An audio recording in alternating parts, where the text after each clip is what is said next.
going on, everybody? Thank you for tuning in to BruceCast. On today's episode, we're going to be looking at the world of college athletics. More specifically, should athletes be paid? Let's get to it. Now, at first glance, this seems like a no-brainer. Athletes work hard, and they should be rewarded.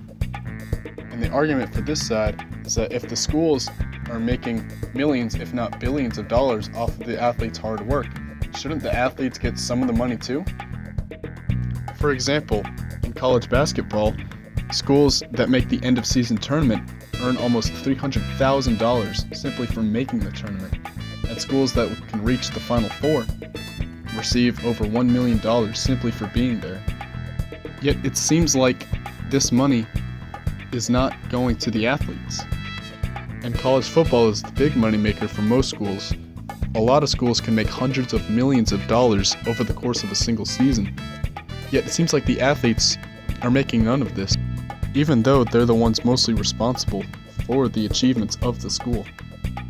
And while it's nothing new for the NCAA to come under fire for its rules that many think are unfair, this is not one of the things that they should be receiving scrutiny for.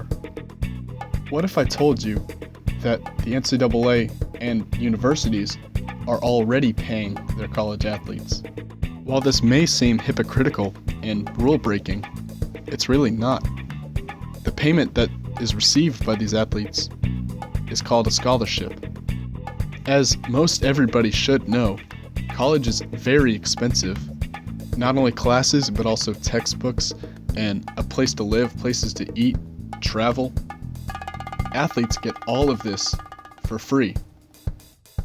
That can total up to about $50,000 a year, which that doesn't seem like much, but it's payment.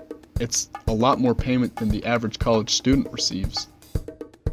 Other things that college athletes do not have to pay for include surgery and tutoring.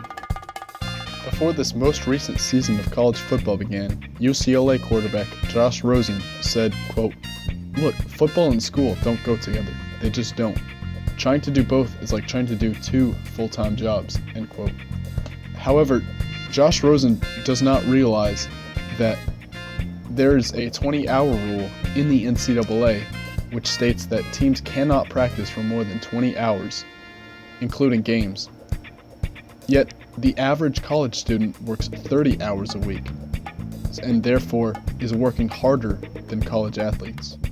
In conclusion, the argument for college athletes receiving payment is simply ignorant of the living situations of many other college students. Well, that's going to wrap it up for this week's episode. Thank you for tuning in, and goodbye.